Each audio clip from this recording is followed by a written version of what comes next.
Саламатсыздар, урматтуу студенттер. Бүгүнкү биздин лабораториялык жумушубуз бул сен маркасындагы чууручу дан азыктарынын кээ бир физикалык касиеттерин окуп үйрөнүүчү стенд. Бүгүнкү сабагыбызда биз бул стенддеги негизги аппараттар, жабдыктар, алардын түзүлүштөрү, иштөө принциптери тууралуу үйрөнөбүз. Алгач албетте биз ток булагына туташтырылган соң жабдыгыбызды ток булагына туташтырабыз. Жана аппараттагы негизги бөлүктөрдү санап өтсөк. Биринчиси бул таштуу тегирмен болуп эсептелинет. Кадимкидей эле өндүрүштөгү тегирмендердин бир прототипи. Анын жандыруу баскычы жана ошондой эле тегирмендин айлануу ылдамдыгын жөндөочү баскычыбыз. Экинчиси бул чууручу дан азыктарынын бункерден агуу ылдамдыгын окуп үйрөнүүчү стендибиз. Стендтин бир бөлүгү мынакей ушул жерде. Дагы бир бөлүгүбүз бул болсо баарыңыздар билгендей эле заттардын төгүлүү бурчун аныктоочу бурч. Бул жерде биз ар кандай дан азыктарынын төгүлүү бурчтарын аныктайбыз. Төгүлүү бурч деген эмне экенин билесиздер. Жана анын маанилүүлүгү тууралуу дагы жогорку кийинки лекцияларда дагы тереңирээк айтып беребиз. Бул болсо биздин блендерибиз. Ар кандай эки башка фракциядагы заттарды аралаштырып гетерогендүү кошулмаларды алууда көп колдонобуз. Жана ошондой эле блендерде билесиздер майдалоонун канчалык жакшы майдалангандыгын, эффективдүүлүгүн аныктасак болот. Жана ошондой эле бизге бул стендти колдонуш үчүн керектүү дагы бир куралыбыз бул электрондук штангенциркуль. Электрондук штангенциркулдун жардамы менен дан азыктарынын узундугу, туурасы, калындыгы, чоңдуктары өлчөнөт. Ал чоңдуктардын баардыгы тең ошол дан азыктарынын андан аркы төгүлүү бурчуна жана ошондой эле башка параметрлерин изилдөөдө колдонуучу негизги көрсөткүч болуп эсептелинет. Мындан тышкары бизде вибрациондук шейкерибиз бар. Кадимкидей эле элек. Бул жерде биз элүү процессинин негизги принциптерин үйрөнөбүз. Жана массалык үлүш фракцияларга бөлүүнү эсептөөнү үйрөнөбүз.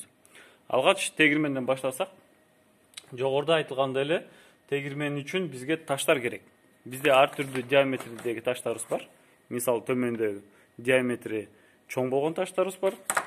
Ошондой эле диаметри майда болгон таштарыбыз бар. Бул таштарды биз колдонуу менен үлгүнү майдалоо процессин көрөбүз.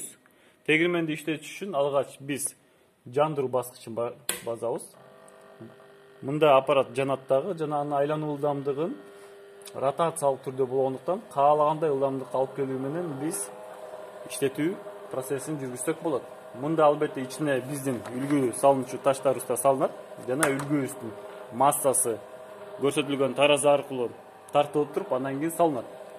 Натыйжада белгилүү убакыт аралыгында үлгүлөр майдаланат дагы толугу менен тегирмендин иштөө процессин көрүп, чогулган үлгүлөр төмөндөгү лотокко идишке топтоп алабыз.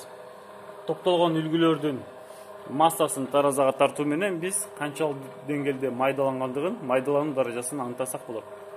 Аппаратты иштеп бүткөндөн соң сөзсүз түрдө биринчи кезекте ылдамдыгын нөл абалына алып келебиз дагы анан жандыруу баскычын өчүрөбүз. Бул биринчиден. Экинчиден, бункерден агуу ылдамдыгы үчүн биздин бункердин ар кандай, бул жерден көрсөңүздөр болот, насадкалар бар.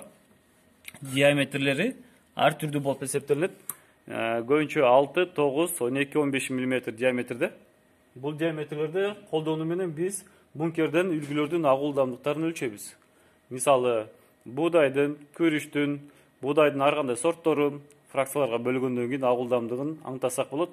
Ошондой эле кургак үлгү менен жана нымдалган үлгүнүн агуу ылдамдыктарын өлчөө менен айырманы тапсак болот. Бул жерде билесиздер, төгүлүү бурчу аныкталат. Төгүлүү бурчу үчүн алгач үлгү төмөн жактан салынат, жогору жактан салынат дагы белгилүү бир кызыл чен сызыкта тегиз абалда келиш керек. Бурчту өлчөө үчүн бизде кызыл биртектүү сызык шкалабыз бар. Үлгүнү биз солго дагы, оңго дагы жылдыруу менен заттардын төгүлүү бурчун аныктайбыз. Ал төмөнкүдөй жүргүзүлөт.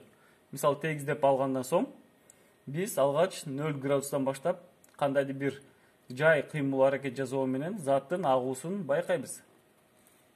Аккан учурдагы көрдүңүздөр акты, аккан учурдагы шкаланын чийинин жардамы менен өлчөйбүз дагы. Учурдагы бурчубуз болсо 43 градусту түздү. Кайра өлчөш үчүн тең салмактуу алып келебиз. Дагы процессти кайрадан баштап иштесек болот. Мына ошентип бул төгүлүү бурчунда биз заттардын төгүлүү бурчун аныктайбыз. Жумуш параллель түрдө эң аз 3 же болбосо 5 жол жүрүлүш керек. Блендерди иштетүү үчүн бизде албетте тегирменсиздеги сыяктуу эле жандыруу баскычыбыз бар. Иштетүүдөн мурда биз блендердин эки буроосун чечип, капкак аркылуу үлгүлөр бул жака салынат. Салынгандан кийин оозу кайра жакшы бекитилиш керек. Бекитилген соң гана жандыруу баскычын иштетип, блендердин айлануу ылдамдыгын жөндөсөк болот.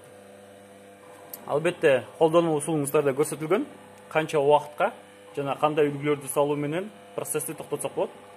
Булда жогоруда мотору бар, бул жерде блендердин айландыруучу мотору мына ушул жерде жайгашкан, көрсөңүздөр болот. Иштеп аткан учурда мотор жакка эч кандай кол, башка буюмдарды салып иштебейбиз. Буга аябай диккат этиңиздер. Иштеп бүткөн соң сөзсүз түрдө биз ылдамдыгын 0 абалына түшүрөбүз жана жандыруу баскычын өчүрөбүз. Эми вибрациондук шейкер боюнча айтатын болсок, вибрациондук шейкер алгач төмөндөгү конструкцияда чогулуш керек. Өткөрүмдүүлүгү төмөндү көздөй чогулуш керек жана эң ылдыйкы бөлүгүндө топтоочу идиш болуш керек. Топтоочу идиш эң аягында электен толугу менен баардык өткөн үлгүлөр топтоочу идишке түшөт. Блендер электин үстүндө эң үстүндө ушу топтоочу капкак сөз бекитилиш керек. Бул электе биз вибрациондук шейкерге кийгизген учурда вибрациондук шейкерге кийгизүү менен могул буроолорду бекем буроо менен системанын бекем отурушун камсыздашыбыз керек. Себеби элек вибрация учурунда абдан тең салмактуу болуш керек жана үлгүлөр чачырабай элек системасы бузулбаш керек. Бекиткен соң биз бул жактан электин жандыруу баскычын жана айлануу ылдамдыгын жөндөп алсак болот. Элекке ток питаниясы төмөндөгү кабель аркылуу келгендигин көрсөңүздөр болот. Бул жактан келет, башкарабыз. Албетте таразабыз кадимки эле Denver Instruments компаниянын таразасы. Бул жерде 5 килограммга чейин массаларды өлчөп алсак болот. Жана ошондой эле бизде дагы бир бул стендте дагы бир окуп үйрөнүүчү куралыбыз бар. Бул компрессор. Компрессорду билесиздер, тегирменде жана башка тармакта көп колдонушат. Компрессордун негизи төмөнкү үлгүнү соруп алуучу түтүгү турат. Бул жака бизге компрессорго берилүүчү үлгү болгончо ун болот, порошоктор болот, ошолорду колдонобуз. Негизги компрессорубуз болсо биздики төмөндө стендтин арка бөлүгүндө жайгашкан. Толугу менен бул кранды ачуу менен, кранды жылдыруу менен, ар кандай позицияларга коюу менен биз компрессиянын басымын жөндөсөк болот. Албетте, иштетүүдөн мурда үлгү соруп алуучу түтүктү кошкондон кийин компрессия үлгү бул жактан келет дагы экинчи түтүк аркылуу башка бир идишке топтоп алабыз.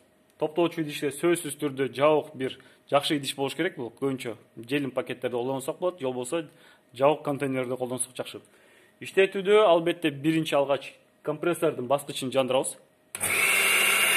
Мына көргөнүңүздөрдөй компрессордун үні чыкты. Жана бул жактан биз компрессордун басымын кранды ачып жабуу менен жогорулатсак болот. Көргөнүңүздөр эле басымдын көрсөткүчү бул жерде PCI жана бар менен көрсөтүлгөн. Белгилүү мөөнөт иштеп бүткөндөн соң кайра компрессор баскычын басуу менен жабдыгыбызды толугу менен токтотобуз. Жабдыктын стендтеги жабдыктын түзүлүштөрү тууралуу мен толук сиздерге деталдуу маалымат бере алдым деп ойлойм. Кандайдыр бир жеткиликтүү кененирээк маалымат керек болсо, анын баардыгын сиздердин колдонуу усулуңуздарда карап таанышсаңыздар болот. Көңүл бурууңуздар үчүн чоң рахмат.